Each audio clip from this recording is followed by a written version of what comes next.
আজ 25শে মার্চ 2025। আমি এখন দাঁড়িয়ে আছি চট্টগ্রাম নগরীর পতেঙ্গার ওয়াটার বাস টার্মিনালে। এটি কর্ণফুলী নদীর মোহনায়। এখান থেকে আমি স্পিড বোটে করে কুতুবদিয়া যাই। যেহেতু গাড়ি থেকে নেমে সরাসরি বোটে উঠে পড়ি, তাই কখনো ভিডিও করা হয়নি। সবসময় এখান থেকেই যাই। আজকে করছি এই জন্য আজকে আমি একটু আগেভাগেই চলে এসেছি, যেহেতু রমজান মাস, রাস্তায় ট্রাফিক জ্যাম থাকে, মানুষের ভিড় থাকে। এখানে একটা জাহাজ আছে, জাস্ট ইন বে 1। এটি একটি ক্রুজ শিপ।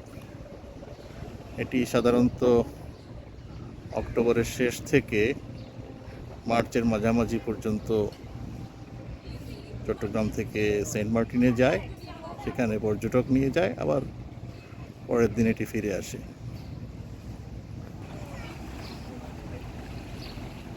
যেহেতু আমি জাহাজে কাজ করি বা জাহাজ চড়েছি অনেক, যার জন্য আমার এই ক্রুজ শিপে ভ্রমণ করার কোনো ইচ্ছে হয় না। কিন্তু যারা জাহাজে কাজ করে না, তারা এখান থেকে যায়। এখানে একটু বিনোদনের ব্যবস্থাও আছে, লোকজন বসে থাকে। আর অনেকে খাওয়া দাওয়া করে।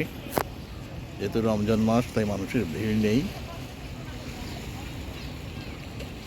প্রচুর লোকজন এসছে যারা অমুসলিম অথবা রোজা রাখেনি। অনেকে ঘর থেকে বা রেস্টুরেন্ট থেকে খাবার কিনে খাচ্ছে। যেহেতু রমজান মাস, সেই জন্য মানুষ নেই। তা না হলে এখানে হাজারের উপরে মানুষ দেখা যায়। এখানে অনেক স্থাপনা এখনও নির্মাণাধীন। সেই জন্যে, যদিও এই জায়গাটি তৈরি হয়েছে, মেন প্ল্যাটফর্মটা তৈরি হয়েছে অনেক আগেই, কিন্তু এখানে নতুন করে আবার কিছু বসানো হচ্ছে। আর কিছু ছোট জাহাজ আছে যেগুলো পর্যটকদেরকে 2-3 ঘন্টার জন্য ঘুরিয়ে আনে। ডিনার এবং সাথে কনসার্টের ব্যবস্থাও আছে।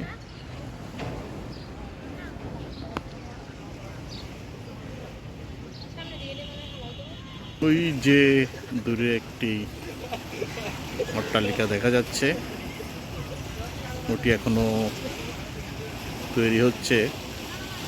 অভ্যন্তরীণ সাজসজ্জার কাজ চলছে। ওটি একটি 5 স্টার হোটেল হবে। আর এখানে ঝাউ গাছের সারি। আর এই হচ্ছে কর্ণফুলী নদী।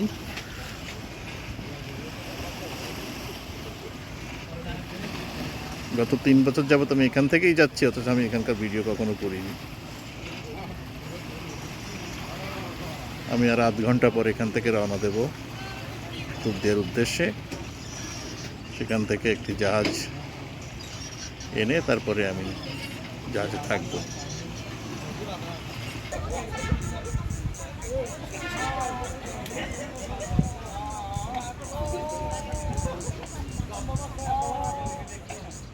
এই ভিডিওটি আমি এখানেই শেষ করছি।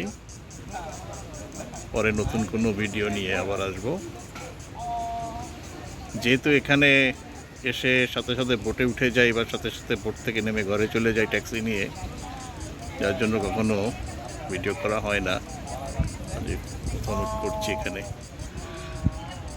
তো আবার আসবো। ধন্যবাদ সবাইকে।